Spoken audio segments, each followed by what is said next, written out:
Hello everybody and welcome back to World of Tanks, and today I've got for you a tank review on the Caernarvon AX 10.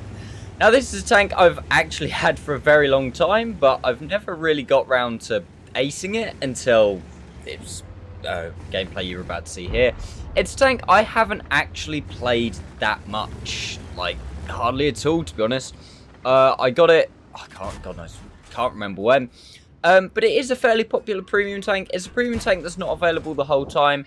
It's one of those tanks that seems to pop up every black market for credits, or it'll always be in the advent calendar and things like that. So I thought, you know what, I might as well do a tank review of it. First things first, we are, obviously this is gameplay, we're in Malinovka. We're top tier, it's tier 8 and tier 7 game, and this is where this tank absolutely thrives, is shooting at lower tier tanks, and I'll come on to that in just a second. First things first, if you haven't seen one of my tank reviews before, the way they work is I kind of switched them up from the way I used to do them. I now do them that you see the gameplay first, then I go and do a quick comparison over in Tanks GG, and then at the end of the video I'll go through the equipment setups and the what they call field mods and everything like that at the very end. I'll try and leave timestamps in the description, but I'm not going to lie to you, I will probably forget.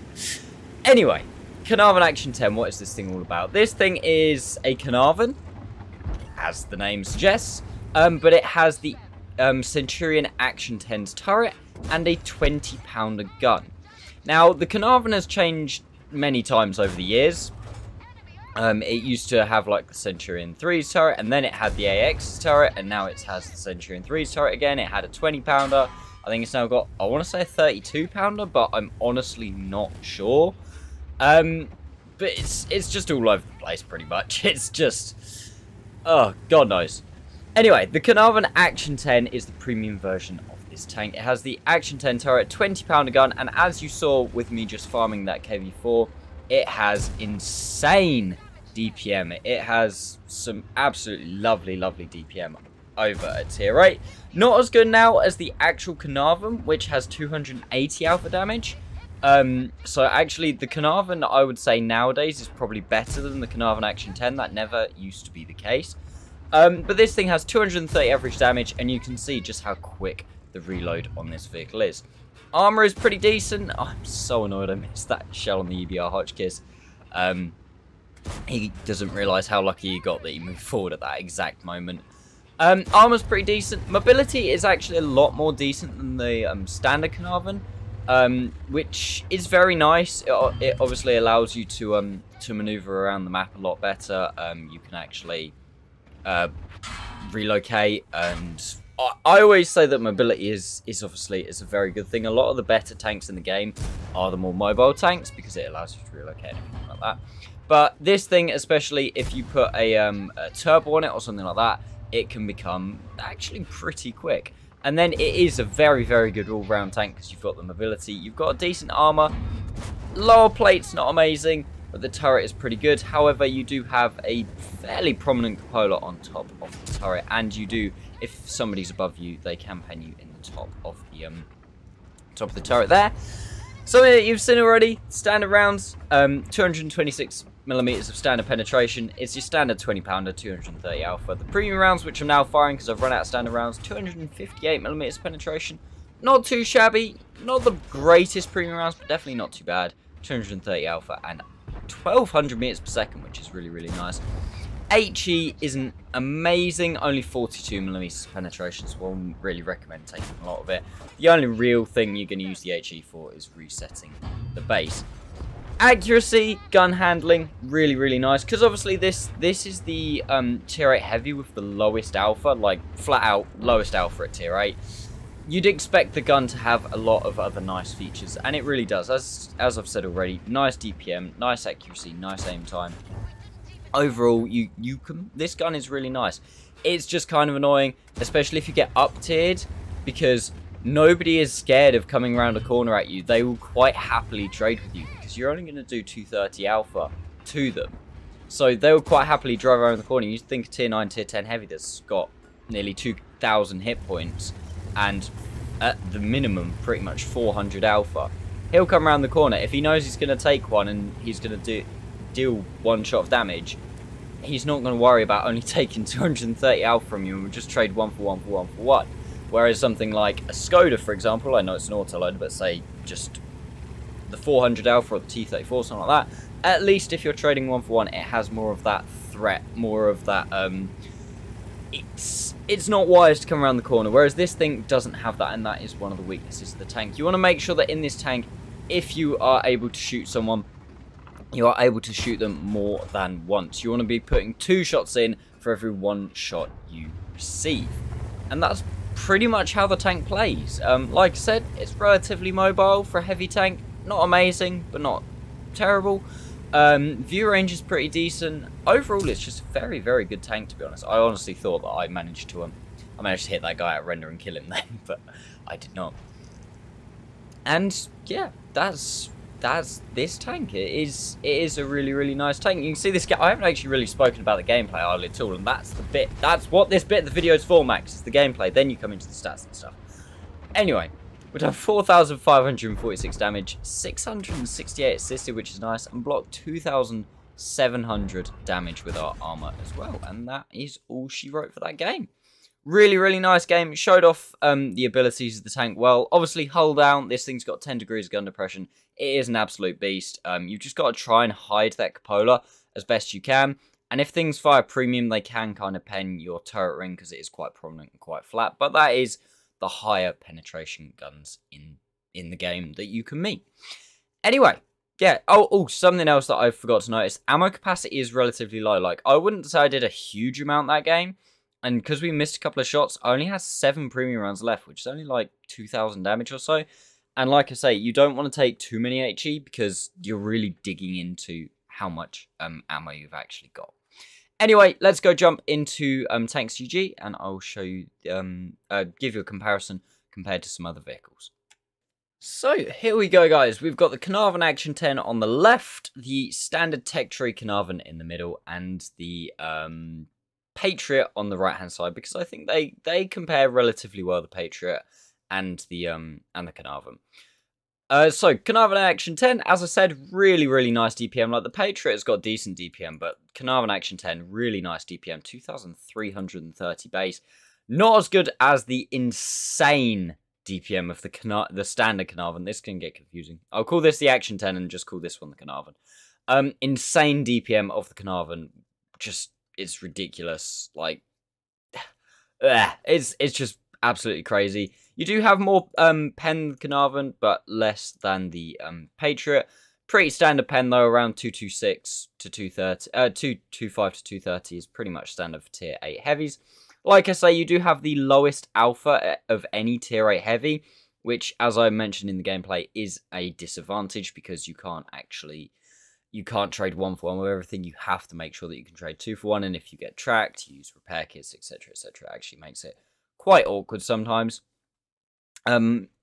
Your caliber, again, obviously having the lowest alpha is one of the lowest, which is kind of annoying because you don't overmatch anything. Shell velocity is quite nice, however, and as I said before, ammo capacity is actually really low. You have the same capacity in the AX as you do the standard Caernarvon, and you've just got less alpha, so you just do less damage. And you've got a hell of a lot less than in the Patriot, and that thing's got a similar alpha to you. Gun handling, like I said before, that low alpha is made up for in places. 2.3 seconds aim time, which is the same across the board, but you've got 0.32 dispersion, which is really, really nice. This thing can really be a good sniper. Good dispersions as well. 10 degrees of gun depression, 20 degrees of gun elevation. Again, that looks pretty standard in this comparison, but you've got to remember 10 degrees of gun depression, really, really good. Some of the best in class if you exclude like the mills. Forward speed of 36 kilometers an hour. Pretty much slap bang in the middle of everything, really. Like, it's fairly average. Nice horsepower per ton, however, of nearly 17, which is actually quite nice. And the terrain resistances aren't too bad as well, so they don't slow you down that much. This tank, I played it a little bit recently because I kind of wanted to get a tank review out on it to fill up my my like catalogue of tank reviews that I've got. And it's a tank that recurs, and people will sometimes ask me, what do you think about it? So I thought, we'll do a tank review on it. But yeah, it's not as immobile as I thought it was. When I played it again, I was like, oh, it's going to be really slow, but it's not actually as bad as I thought, and this shows it. It's actually a hell of a lot better than I thought. Pretty decent turret traverse, half decent tank traverse, not too shabby. Armor will come on to in a minute. 1500 hit points, pretty average, is lower than the standard Caernarvon, but again, it's pretty average, and I think the field mods do hit points as well. Don't quote me on that, we'll have to see when I get towards the end of the video. Oh, track repair time is actually a thing on here as well. Apparently the Caernarvon's tracks repair take longer to repair than the Patriots. Did not know that. There you go, learning something new every day. Camo, who cares, it's a heavy tank. 380 meters view range. I said the view range is decent. It is decent. Like, it's not as good as 400 on the standard Caernarvon. I think things like the Renegade have got 400. But it's still a lot better than, like, you know, most of your Russian heavies and stuff like that as well. Shell cost is actually kind of high for the amount of damage you do, which means that the Patriot is a much better moneymaker. So I would say if you're purchasing a premium tank and this is kind of the style you're going for and you want it for all-out money-making capabilities, I would definitely say that the Patriot is the better tank to buy. And you can also get the Patriot in-game as well for bonds, which is something that I think very heavily weights this review round as well. If we just take a look at the armor very quickly. You've got, like I said, the front of the turret, really nice. Turret ring, if you're firing gold, is kind of a little weak, but not too bad. Front of the turret, it's not amazing, like, it's really not amazing, but it's good enough at tier 8 the majority of the time. Like I say, you have got quite a big cupola. And then this area on the top, as I said, as soon as you get above the tank, is actually relatively weak. Other than that, upper plate, pretty good, 130mm, sloped quite well. So you can bounce most tier 8s on flat ground, or especially, like I say, if you're using your gun depression, that's when this tank just becomes so much better. Lower plate, standard British lower plate, really weak. If we just look at the live model quickly, you can kind of see at what point, if you're above the tank, the roof and upper plate become quite weak. If you're using your gun depression, like if we get full gun depression here, you can see that the tank, as long as you hide your lower plate, becomes really strong. And even when you fire gold, it's still... The turret is kind of weird, but I think a lot of people have in their head when they play water tanks is don't shoot the turrets of tanks, like the front of the turret of tanks. And like to your average player, I don't think average players shoot the front of turrets of tanks. I would say bad players do because they just panic and shoot everywhere. And good players probably do because they know that this thing's frontal turret isn't amazing. But your average players, just out of principle, won't shoot the fronts of turrets of tanks most of the time because, well, in 99% of situations, it's a terrible idea. But yeah, that is the Caernarvon AX. That's the armor. Like I said, the cupola, it's kind of a downfall to the tank. But if you are hull down fully, it is really well hidden. And your best bet, if you can't see the lower plate, is to just try and load gold and just go through the front of the turret. Anyway, let's jump into the game. I'll just take you through equipment and field modifications very quickly. So we'll go through equipment setups first. I've got actually a pretty standard equipment setup on this tank. Again, I probably don't think I've actually looked much into the equipment since equipment 2.0 on this tank. But at the end of the day, you can't go wrong with a Rammer Vert Stabs Fence. Personally, I'd say you could put rotation on if you wanted to. I still prefer Vert Stabs to rotation. You could also put a turbo on. I would say Rammer is a must on this tank, same as pretty much every tank in the game. Other available options that are, if you want to make your tank slightly more unique and slightly more focused on certain points rather than others, is hardening. It's never a bad shout.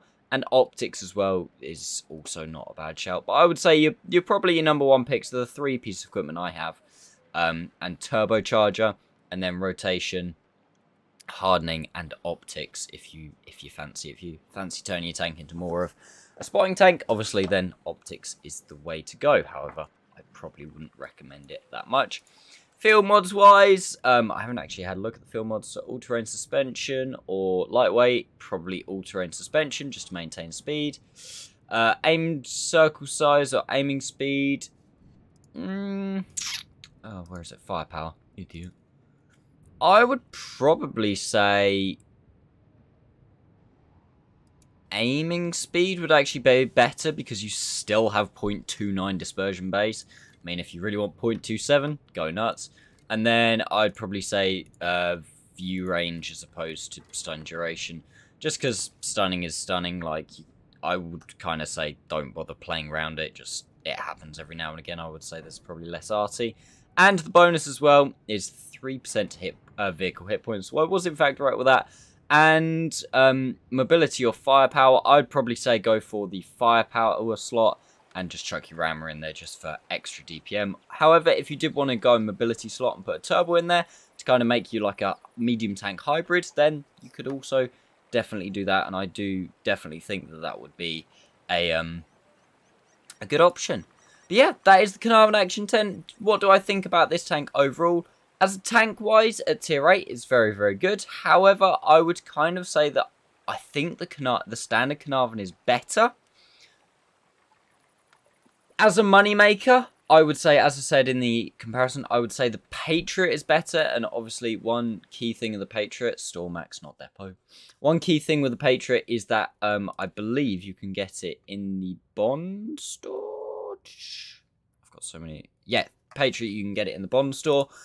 So I would say as an all-out moneymaker, the Patriot is better just because of the shell costs. However, if you kind of want a hybrid of the two, you want, I would say as a better tank, the Caernarvon Action 10 is probably better. It's got worse turret armor, but I would say the gun is better. And it's still obviously got that money-making ability because at the end of the day, it still is a tier 8 premium tank. Or you want a nice premium tank to train up your Super Conqueror crew or your Chieftain crew or whatever. This is a very, very nice tank. So yeah, I hope you have enjoyed the video, guys. If you have, please make sure you give it a like. If you're new to the channel, please consider subscribing. Make sure you've got notifications turned on. If you want to see games live, then head over to my twitch.tv channel. Link will be in the description. And if you want to see any other tank reviews, you can either look at some of the playlists on my channel, or if you look through the tank list link in my description, I have a full list of the tanks currently in my garage, and I have links to all of the tank reviews that I've done on there as well. Other than that, thank you so much for watching, guys, and I'll see you next time.